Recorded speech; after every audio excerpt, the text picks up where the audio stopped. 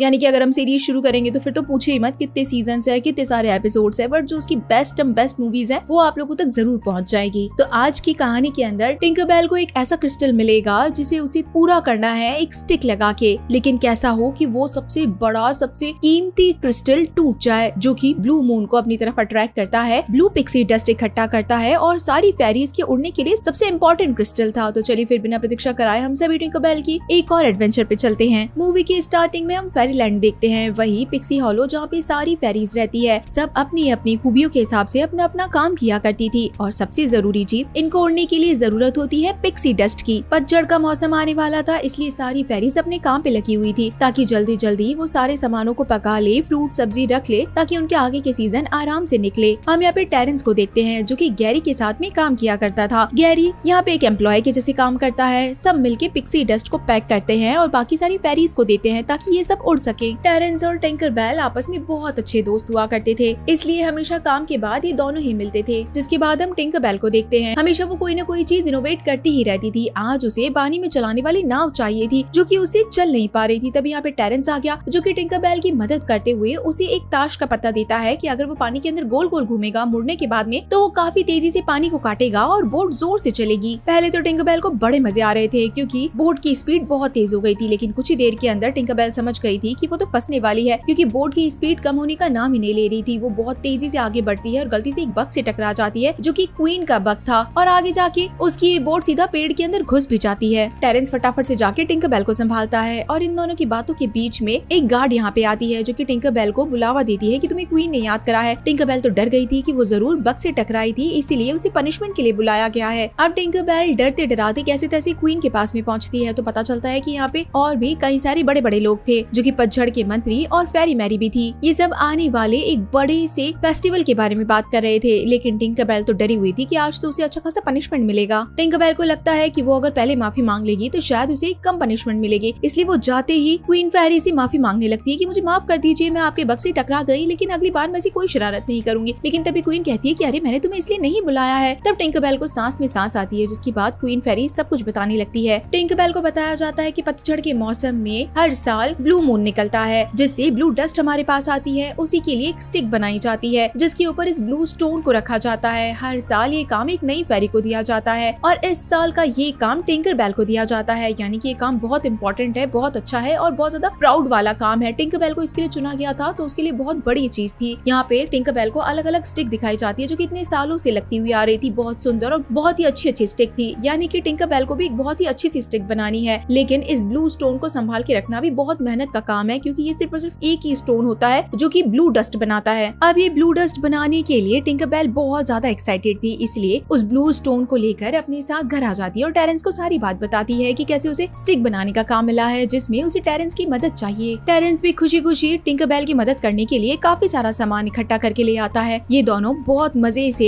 इस stone stick को बनाना शुरू करते हैं। पहले तो इन्हें मजे आ रहे थे क्योंकि इन्हें क्रिएटिव आइडियाज मिल रहे थे, लेकिन बाद में टेरेंस सर खाने लग गया, बोलता ही जा रहा था। टिंकरबेल इस बात से थोड़ी सी परेशान हो जाती है और उसे चुप कराने के चक्कर में कुछ नुकीली चीज लाने के लिए भेज देती है। अब टेरेंस सीधा अपने दोस्तों के पास जाता है कि शायद उन्हें कुछ पता होगा, इसलिए उसके दोस्त टेरेंस को कहते हैं कि जाके तुम्हें समुद्र के पास ढूंढना चाहिए, वहाँ पे बहती हुई बहुत सारी चीजें आती है, तुम्हें अपने काम की चीज वहाँ पे जरूर मिल जाएगी। जिसके बाद टेरेंस को नदी के किनारे कंपास मिलता है। वो उठाता बाहरी से कंपास को सीधा टिंकरबेल के घर तक ले आता है क्योंकि उसके अंदर जो विंग लगे थे वो काफी ज्यादा तीखे तीखे थे। यहाँ पे अब तक टिंकरबेल ने अपना आधा काम पूरा कर लिया था। यहाँ पे अब टेरेंस टिंकरबेल के सामने कंपास को लेकर आता है। टिंकरबेल भड़क जाती है कि तुम ये गोल सी क्या चीज ले आए, मैंने तुम्हें लंबी और नुकीली चीज लाने के लिए कही थी। टिंकरबेल अब अपने बाकी बचे हुए काम को पूरा करने के लिए जाती है और गलती से इसी कंपास से टकरा जाती है। कंपास जाके सीधा स्टोन स्टिक पे लगता है और स्टिक जाके नीचे गिरती है और टूट जाती है। अच्छा हुआ कि ब्लू स्टोन तो टेरेंस ने पकड़ लिया था। इस बात से तो अब टिंकरबेल बहुत ज्यादा भड़क जाती है और टेरेंस से उसका झगड़ा हो जाता है। टेरेंस को भी बुरा लगता है कि वो तो उसकी मदद कर रहा है और यहाँ पे टिंकरबेल उल्टा उससे झगड़ा कर रही है, इसलिए वो भी यहाँ से चला जाता है। ब्लू स्टोन वहीं पे पड़ा था और अब तो टिंकरबेल को समझ में भी नहीं आता कि उसने टेरेंस से झगड़े के बाद में करना क्या है। वो गुस्सा कर रही थी और जोरदार पैर मिला के कंपास पे मारती है जिससे कि कंपास खुल जाता है और उसका हिस्सा जाके सीधा इस स्टोन पे पड़ता है। ब्लू मून के तो टुकड़े टुकड़े हो जाते हैं और तब जाके टिंकरबेल की हालत खराब हो जाती है कि उसने इतनी गलत चीज कैसे कर दी, यानी कि वो इतना इम्पोर्टेंट क्रिस्टल को कैसे तोड़ सकती है। कुछ ही दिनों के अंदर फेस्टिवल का दिन आ जाएगा, ब्लू मून हो जाएगा और उसने कोई स्टिक तैयार नहीं करी, ऊपर से क्रिस्टल भी तोड़ दिया। दूसरी तरफ टेरेंस भी काफी ज्यादा भड़का हुआ था, अपना गुस्सा पानी के ऊपर निकाल रहा था, पत्थर मार रहा था। तभी यहाँ पे सिल्वर मिस्ट आती है और झगड़े के बारे में सुनती है और कहती है कि तुम्हें तो पता ही है कि टिंकरबेल हमेशा से ही ऐसी है, तुम उसकी बातों का ज्यादा बुरा मत लगाओ। यहाँ हम टिंकरबेल को देखते हैं जो कि ग्लू की मदद से इस स्टोन को जोड़ने की कोशिश कर रही है, लेकिन उससे वो जुड़ ही नहीं रहा है। बार बार के अंदर वो स्टोन्स गिर जाते हैं और टूट जाते हैं। तभी यहाँ पे उसके दोस्त आ जाते हैं जो कि उसे फेरी की कहानियां सुनाने के लिए लेके चलने वाले थे। पहले तो टिंकरबेल मना करती है, लेकिन बाद में उसका भी यहाँ पे मन नहीं लग रहा था तो वो भी चली जाती है। वो सोचती है कि जाके मैरी फेरी से पूछेगी कि कुछ स्टोन्स और भी हैं क्या या सिर्फ एक ही स्टोन था। बातों बातों के अंदर टिंकरबेल जाके फेरी मैरी से पूछ ही लेती है कि क्या ऐसे और भी स्टोन्स है, लेकिन फेरी मैरी साफ मना कर देती है कि 1000 सालों के अंदर ऐसा कोई नया स्टोन नहीं बना, जो भी है बस यही है, हमारे पास बस एक स्टोन है और जिसकी पूरी जिम्मेदारी अभी तुम्हारे पास है, तुम्हें उसे फुल मून होने तक एकदम सुरक्षित रखना है। टिंकरबेल कुछ भी नहीं बताती है कि उससे तो ब्लू क्रिस्टल टूट गया है। जिसके बाद यहाँ पे कहानियां शुरू होती है। फेरीज अपना डांस और कहानियां सब कुछ शुरू करती है। आज की कहानी थी एक बहुत इंपॉर्टेंट खजाने के बारे में। हजारों साल पहले काफी सारे लुटेरे यहाँ पे पहुँच गए थे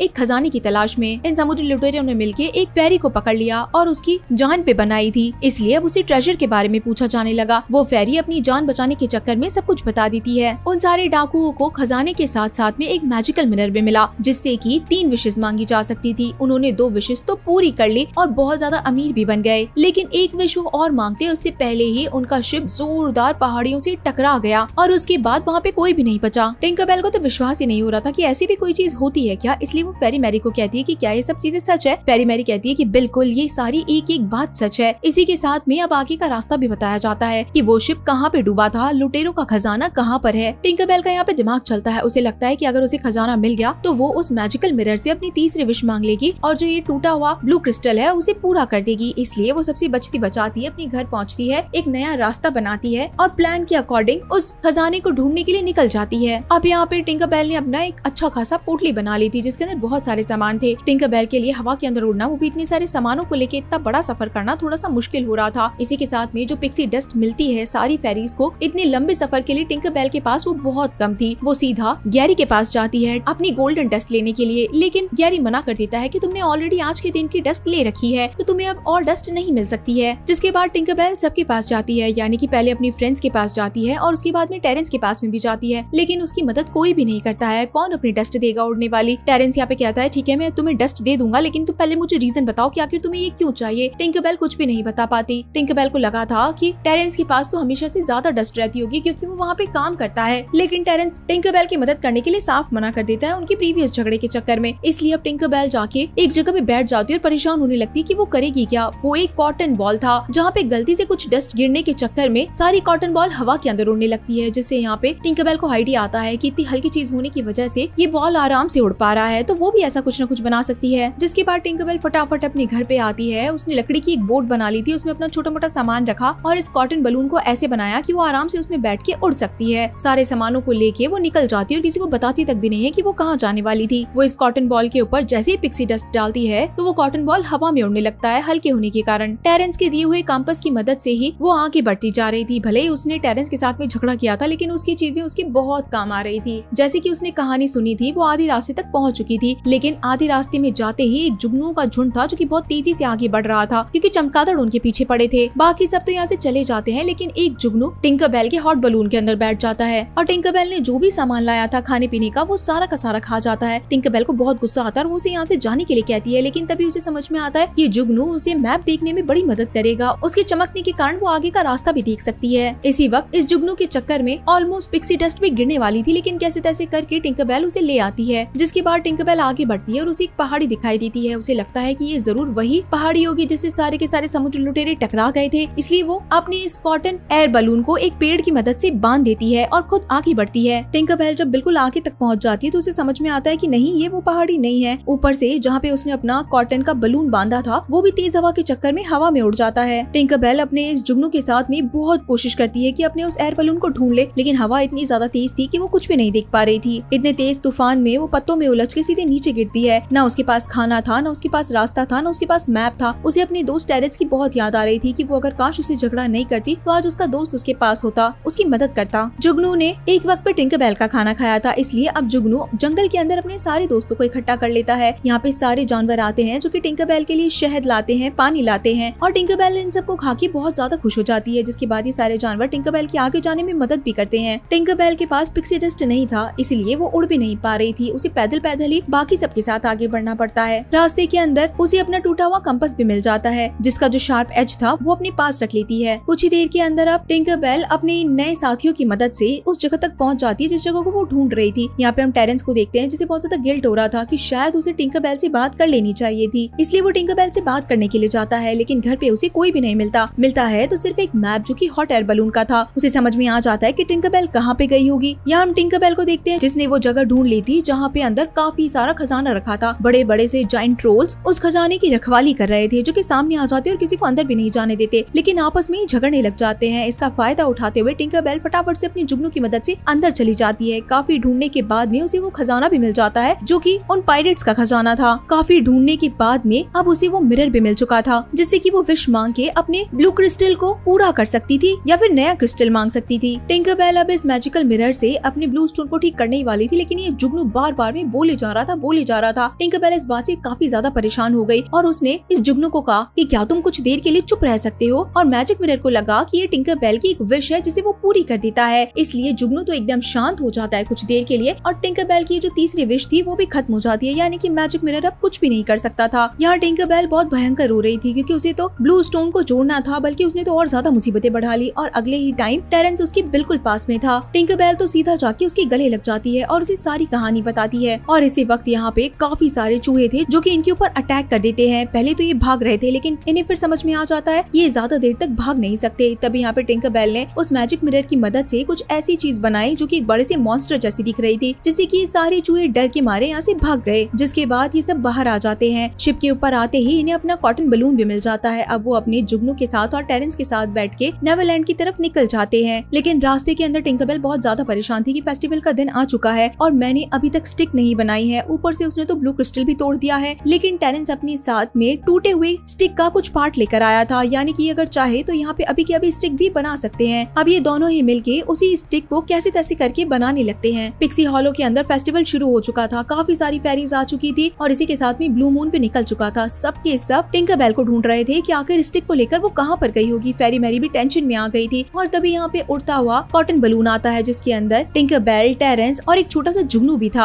अब टाइम था टिंकरबेल को अपनी स्टिक देने का। वो क्वीन के सामने अपनी स्टिक पेश करती है जिसे तो मानो एक फ्लावर पॉट के जैसे बना दिया गया था। अब वो ब्लू स्टोन एक स्टोन नहीं बल्कि अलग अलग टुकड़ों के अंदर बंधा हुआ था और हर जगह अलग अलग ब्रांचेस के ऊपर लगा हुआ था। फेरी मैरी तो देखी से बेहोशी हो जाती है कि ये क्या करा तुमने, लेकिन कुछ ही देर के अंदर ब्लू मून निकलता है और उसकी जब छाया इन स्टोन्स के ऊपर पड़ती है तो पहले से कई ज्यादा ब्लू डस्ट इकट्ठी हो जाती है, यानी कि आज से पहले इतनी ज्यादा ब्लू डस्ट कभी इकट्ठी नहीं हुई। ये देख के तो सब चौंक जाते हैं कि टिंकरबेल ने तो बहुत अच्छा काम किया। टिंकरबेल को कोई डांट नहीं पड़ती, ऊपर से उसे काफी ज्यादा अप्रिसिएशन भी मिलता है। टिंकरबेल को भी बहुत अच्छा लगता है कि चलो इतनी बड़ी गड़बड़ से वो बच गई। अब तक की सबसे सुंदर स्टिक कही गई थी। इस स्टिक को ये सब के सब मिलके एक साथ में उस ट्री की तरफ जाते हैं जहाँ पर इसी स्टिक को लगाया जाता है। साथ ही में ब्लू स्टोन्स को भी रखा जाता है जहाँ पे गोल्डन डस्ट बनती है जिससे कि ये सारी फेरीज उड़ सकती है। और इसी के साथ में गाइस ये बहुत ही शानदार मूवी यहीं पे खत्म हो जाती है। तो आप सभी लोगों को ये मूवी कैसी लगी मुझे जरूर बताइएगा। तो चलिए फिर मिलते हैं आप सभी लोगों से अगली टिंकरबेल की मूवी में। तब तक के लिए टाटा। वेलकम एवरीवन, मैं हूँ प्रतीक्षा।